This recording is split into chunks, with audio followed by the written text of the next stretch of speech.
안녕하세요. 신정환입니다. 오늘은 타다 근무 조건을 한번 살펴보려고 좀 나왔습니다. 또 방송이 워낙 길다고 말씀들을 많이 하셔서 조금 짧게 하려면 결국은 자주 하는 방법밖에 없는 듯 싶어서 자주 하려고 노력을 하겠습니다. 첫 번째는 타다 운행 하시는 분들 인터뷰한 거를 조금 요약본을 보면 타자 운전자 시간당 페이는 10,000원으로 얘기를 하고 있습니다. 또 콜 수익이 많을 경우 시간당 10에서 20%의 인센티브 1,000원에서 2,000원 정도의 인센티브가 있고 전직 택시기사를 우대한다. 이건 결국 택시 영업을 하기 때문에 택시 하셨던 분들이 유리하다. 뭐 이렇게 볼 수 있습니다.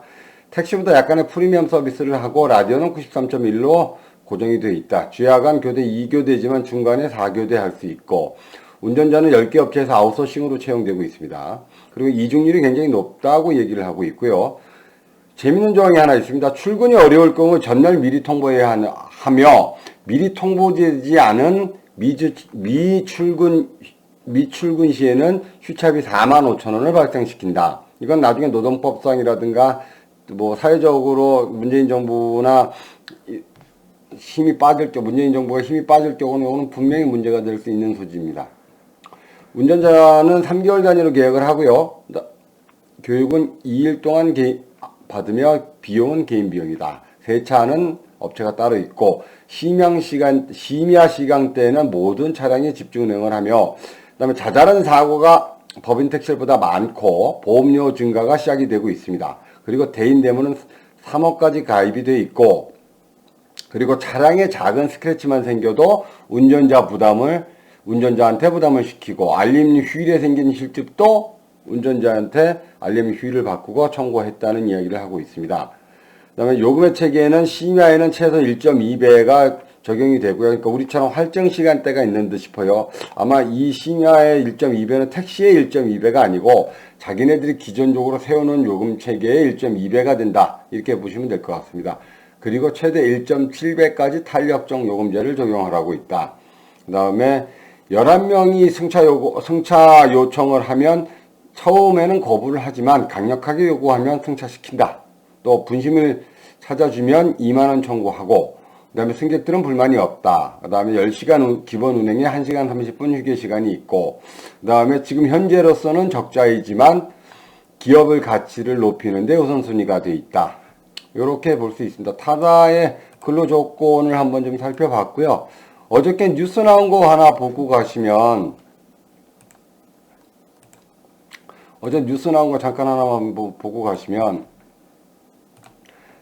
타다 전 차량 공기청정 필터 장착 미세먼지 막는다. 야, 이 블러스터인가요? 블러터인가요? 제목을 이렇게 적어 놓으면 타다가 외부나 또는 배기구에서 나오는 공기청정기를 설치해서 미세먼지를 막는 것처럼 해놨죠. 실질적으로는 안에다 공기청정기 설치해 놓은 겁니다.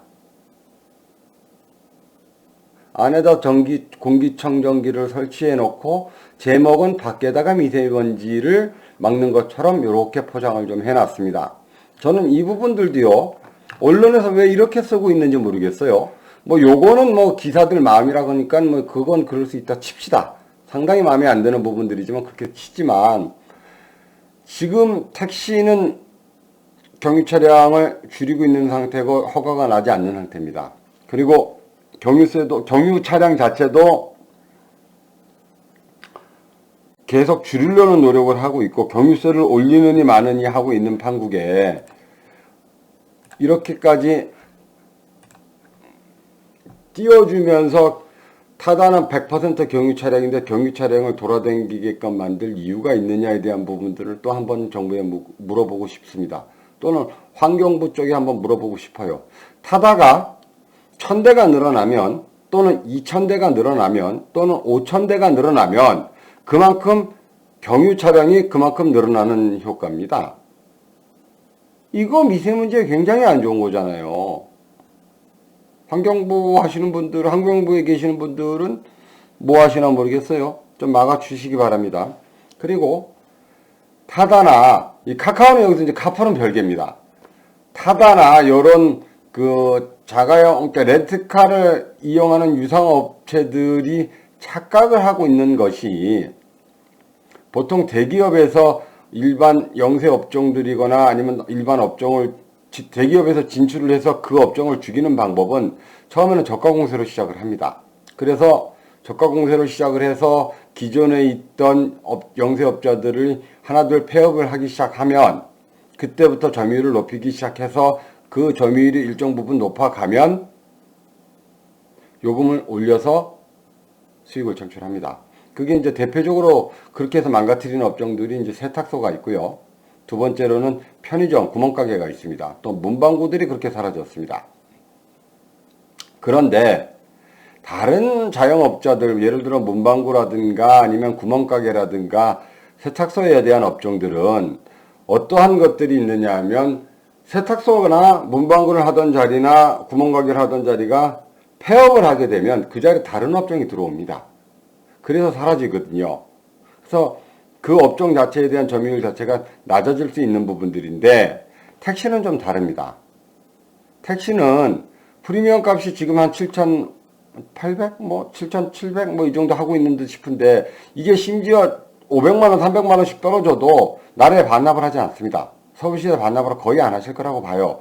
그러면 애당초 기존의 택시, 개인 택시 기준으로 놓고 보면 49,100여 개 정도 대가 있는 걸로 알고 있는데 49,000대, 5만 대, 그냥 5만 대라고 말씀하시죠. 5만 대가 있는데 5만 대가 줄어들지 않는다는 거예요. 자기네들이 아무리 어떤 노력을 해도 개인 택시에 대한 숫자는 본인들이 줄일 방법이 없습니다. 또 다른 업종들은 저가 공세를 일단 펼쳐서 점유율을 높이는 데 집중할 수 있다면 택시는 저가 공세도 펼치지 못합니다. 왜냐하면 그렇게 하면 타격이 워낙 크니까. 지금 타다 같은 경우는 저희보다 한 2배 정도 차량 가격은 3,500에서 4,000. 그 다음에 인건비 자체가 시간당 10,000원. 그 다음에 경유.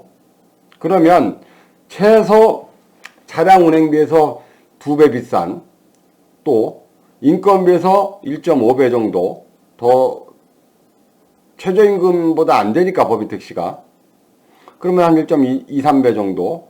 그 다음에 유류비에서도 한 1.2, 3배 정도. 저희는 또 200원 보조를 받으니까. 그러면 전체적으로 그 값으로 택시만큼도 못 하기 때문에 지금 1.2배, 1.7배 더 탄력요금제도 적용하고 기본적인 가격도 택시보다 한 20% 비싸게 책정을 하면서도 적자란 말이에요. 저러면 점유율이 늘어나지는 않습니다. 잘못 생각하고 계시는 거예요. 타다를 하시는 분, 단순히 기업 가치만 높여서 기업을 M&A 시장에 내놔서 거기서 먹게끔 수익을 창출하겠다고 생각을 하신다면 그거는 불가능할 거라고 봅니다. 대한민국에 딱 그런 업종이 한 가지 있어요. 정말 무한정으로 적자를 보고 있는데 아직도 잘 가고 있는 업종이 딱 하나 있습니다. 딱 하나 있어요. 어떤 업종이냐면 쿠팡이 그렇습니다. 쿠팡은 어마무시한 적자입니다. 그런데 쿠팡이라는 기업이 재밌는 게 어마무시한 적자를 안고도 몇 년간 저렇게 선전도 하고 잘 굴러가는 이유는 일본의 손정희 씨라는 분이 무한 투자를 하고 있어요. 쿠팡에다가. 또 쿠팡 말고 또 뭐 하나 있죠? 소셜 뭐라고 그러죠? 쿠팡 말고 또 위메프나 아니면 다른 기타 업종들도 다 다른 데서 투자를 받아서 투자로 굴러가고 있는 부분들이에요. 그래서 타다는 이렇게까지 택시업계가 반대를 하고 여론 자체가 여론을 흔들고 있는 입장에서 다른 누가 투자를 할 수 있을지 모르겠습니다. 아마 투자를 받으실 생각으로 적자를 감수하고 가신다고 그러시면 굉장히 긴 오랜 시간 동안 투자를 좀 하셔야 될 끌고 가셔야 될 거고 투자가 상당히 좀 힘들지 않을까 싶습니다. 그리고 조만간 택시업계에서 지금 이제 고발은 돼 있는 상태고 수서경찰서에 넘어가 있는 상태인데 문재인 정부 조금만 힘 빠지면 타다는 100% 두들겨 맞게 되어 있습니다. 지금은 여론이 아니면 기자들이 본인들 편인 것처럼 생각을 하고 계시겠지만 보세요. 근로 조건을 봐도 택시와 별반 차이가 없죠. 비정규직이지요. 또한 출근을 안 하면 거기에 뭐 4만 몇천 원 또 이런 불합리한 제도 있지요. 또 4대 보험 안 되지요. 이런 부분들이기 때문에 얼마든지 약점들이 많아요. 또 경유 차량이지요.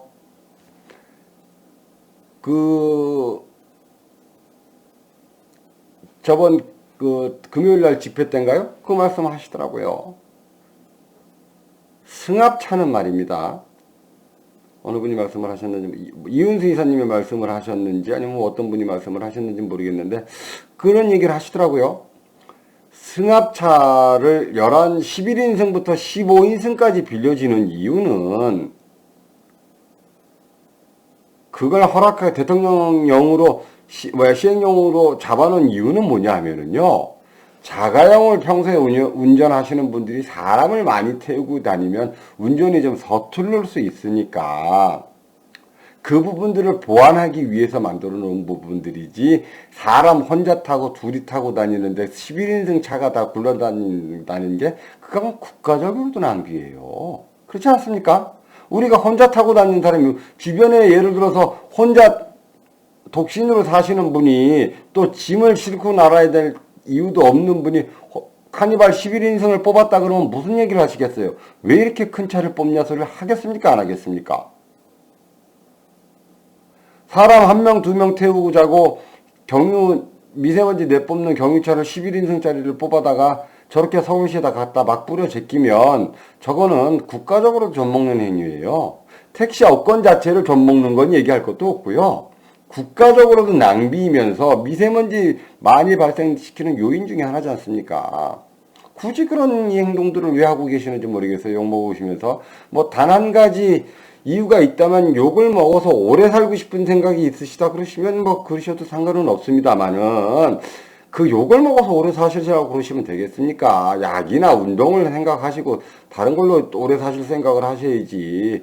혹시라도 욕을 먹어서 오래 사실 생각이시라면 다른 방도를 좀 찾아보시는 게 맞을 듯 싶고요.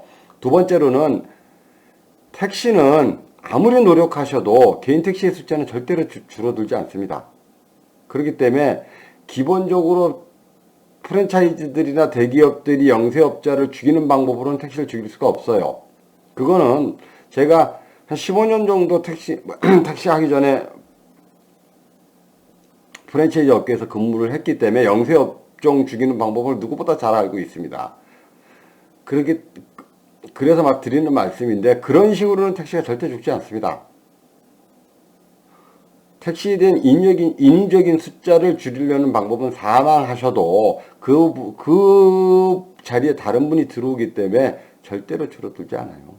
이제 줄어든다면 1년에 한 20대 정도 어떻게 줄어드냐면 음주 사고나 아니면 벌점이 많거나 아니면 다른 기타 법률에 의해서 이제 택시 자격을 유지 못하시는 분들을 이제 걸러내는 경우는 있어도,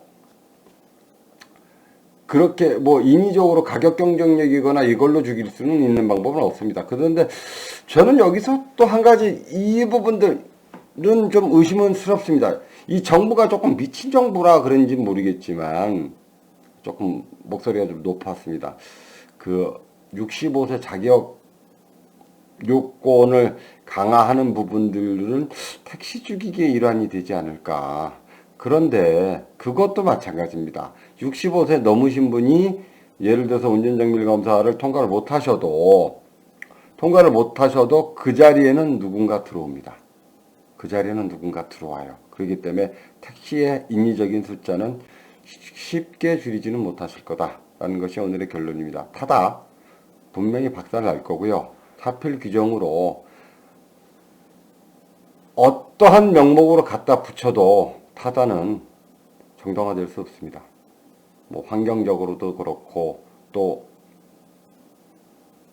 수익적으로도 그렇고 서로 간에 손해나는 짓 하지 마시자고요. 타다 조만간에 좀 사업을 접으시고, 타다 이재용 속하 하시잖아요. 이재용 씨는. 그러면 타다는 타다 쓰시던 차는 렌트카로 좀 싸게 그 소카로 돌리세요. 그러시면 되지 않습니까?